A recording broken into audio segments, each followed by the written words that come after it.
Hey guys, how's it going? I'm working on a really fun project today. So I've had this old suitcase for quite a long time. In fact, I bought it from my mother-in-law at her yard sale before we even moved to this house, and I bought it thinking one day I will use it for some kind of planting project, and today is the day. So I got some really fun fall harvest miniature garden accessories, including this right here. I think this is the most fun one. It's a little LED tree that has a little battery pack, and I got a few of them that I can incorporate into the garden. So I'm going to be filling the whole suitcase with soil, lining it with plastic, of course, but I'll be showing you all those steps. So the whole reason I want to do this is I think for one of my front porches, I've got one that's really protected. And for fairy gardens and things like that outside, you either want to make sure you're doing them very securely so that wind can't mess with them or rain, or you want to put them somewhere protected, and that's where this one's going to go as part of my fall kind of display up there.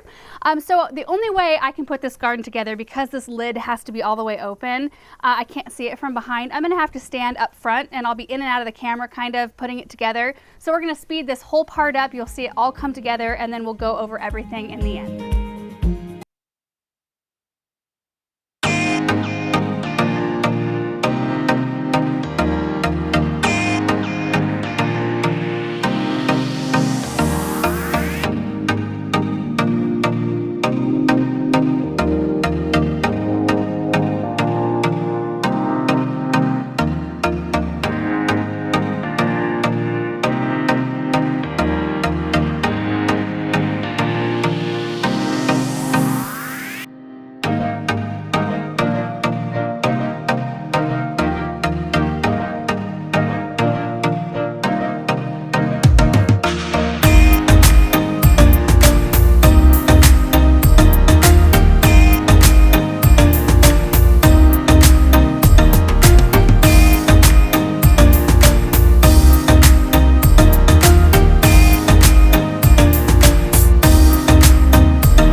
Oh my gosh, you guys, I think that this might be my most favorite miniature garden I have ever put together. And it could just be because I want fall here so bad to have cooler temperatures. It's a pretty warm day out today.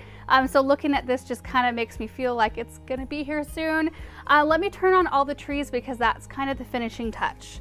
So I just tucked in the little battery packs around the back. Now, I'm gonna turn this middle back one on. It's not functioning quite properly, and Aaron and I tried to figure it out, but that's okay. Let's get these two. I think it's super cute, and I can't wait to see what it looks like at dusk. I think this is going to be perfect by one of our entry doors because it's interesting to look at. There's so many different pieces. So I think while I'm explaining all this, I'm just going to turn that back tree off because it is a little bit distracting, and I bought the store out of those little trees, so I don't think that I'll be able to replace it with one that actually works. I'm going to go back and just double check that I didn't miss one, but even if it's not lit, it's super, super cute. So I started with the suitcase, and then I lined it with a heavy black plastic garbage sack, and then I just filled it with regular potting mix, and I just used a Spoma Organic because all the plants I used like regular potting soil. And then I started planting. So this is a Euphorbia on both sides. They stay really small. They're called, I think, Tiny Tim. And then around the base of them, I planted some Irish moss, and then a Strawflower that's really pretty. And then as my pumpkin vines, I used Creeping Jenny, so right here and here. And then I've got a few sempervivums just tucked in. Now the thing about these types of gardens, there is no drainage in this. I mean, I suppose you could create drainage. It would completely ruin the suitcase. So I didn't do that. If you are a beginner gardener, I would not recommend doing something like this without drainage. I'd make sure to do it in a container that's proper for plants.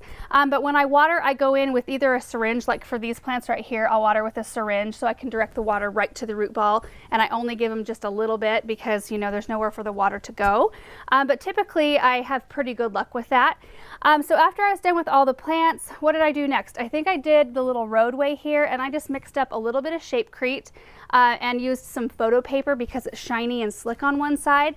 I put the photo paper barrier in there in the soil, and then I just poured my Shapecrete in, and that sets in about like 30 minutes. It's still like a little soft, like I could probably break it. It'll probably need overnight to cure or 24 hours. But for our purpose is here. We don't need it to bear weight or anything. So I can put, you know, my stuff on it and garden right around it. The farmer's market, I love this little thing. I think that that kind of makes the whole, sets the whole mood, I think, for the garden. And then the little mini straw bales. And then these are cool. So these are actually like putka, is it putka pods? I don't know, I ordered them. We'll put a link down below, but you get this humongous bag of these little tiny dyed pumpkin, but they're made from natural stuff, which is cool. I used some mulch on the top for some areas, and then I went out and I gathered some of our native soil. So if you want to see what our native soil looks like, that's it right there. I thought it gave more of an authentic field feel to have it be a little bit different. And then in the very end, I had a few pieces of felt left over actually from our paperweight project. So I cut some pieces of it and hot glued them onto a piece of jute twine and made a little bunting banner that I just hot glued to the lid there. And that's it. That's it. That was a lot of steps and a lot of pieces. It was a lot of fun. I'm going to really enjoy this through the season. And of course, this is seasonal. I am not expecting to get a lot of time out of this arrangement after fall's over. So probably after Thanksgiving, I'll be taking all of this apart, planting the pots and probably putting them in the greenhouse to winter, and then we'll use the suitcase maybe for another project later. So that's pretty much it for this project today. I was just hoping it would be an inspirational thing for you guys to see come together. I'm excited to use it in my decorating. Once pumpkins are out, I will be gathering those and really going to town here at my house. So anyway, thank you guys so much for watching this video, and we will see you in the next one. Bye.